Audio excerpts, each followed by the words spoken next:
दोस्तों, आज हम बात करने वाले हैं एक ऐसे स्मॉल फाइनेंस बैंक की जो काफी लोगों के रेडर पर है। Equitas small finance bank. Stock पिछले कुछ महीनों से नीचे जा रहा है, लेकिन क्या ये फॉल एक्चुअली एक बिग अपॉर्चुनिटी है? इक्विटास स्मॉल फाइनेंस बैंक का मेन फोकस है small business loans, vehicle finance और माइक्रो फाइनेंस कस्टमर्स पर। बैंक स्टेडली ग्रो तो कर रहा है, लेकिन शॉर्ट टर्म में प्रॉफिट प्रेशर दिखा है। Q1 FY26 में बैंक को लॉस हुआ क्योंकि प्रोविजंस बढ़ गए थे, लेकिन ओवरऑल कैपिटल पोजीशन और लिक्विडिटी बहुत स्ट्रॉन्ग है। इसकी सबसे बड़ी ताकत है स्ट्रॉन्ग कैपिटल बेस। बैंक का कैपिटल रेशियो करीब 20% है, जो सेफ जोन में आता है। लिक्विडिटी कवरेज भी 200% से ज्यादा, मतलब फंड की कमी नहीं।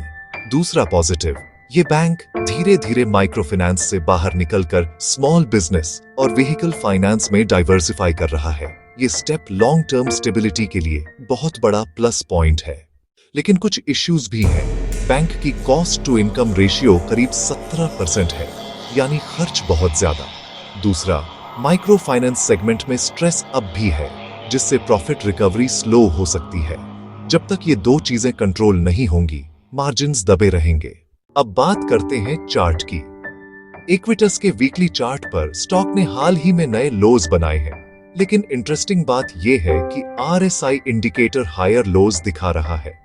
मतलब प्राइस नीचे जा रही है, लेकिन मोमेंटम ऊपर उठना शुरू हो गया है। इसको हम कहते हैं बुलिश डाइवर्जेंस। वैल्यूएशन मॉडरेट है, स्टॉक 55 के आसपास ट्रेड कर रहा है।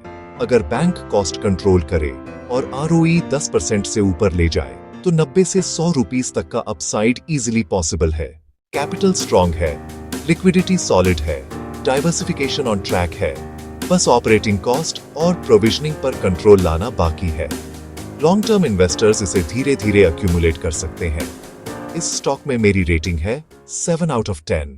अगर आपको ये शॉर्ट एनालिसिस अच्छा लगा और आपको इसके और डिटेल्स पता करने हैं तो कमेंट करिए इक्विटास SFB। वैसे ही अगर आपको किसी और स्टॉक का AI बैक्ड रिसर्च रिपोर्ट चाहिए तो कमेंट करिए। दोस्तों, ये वीडियो सिर्फ एजुकेशनल पर्पस के लिए है। हम सेबी रजिस्टर्ड नहीं है, इसलिए किसी भी इन्वेस्टमेंट से पहले अपनी खुद की रिसर्च जरूर करें। मार्केट में रिस्क हमेशा रहता है, समझदारी से इन्वेस्ट करें।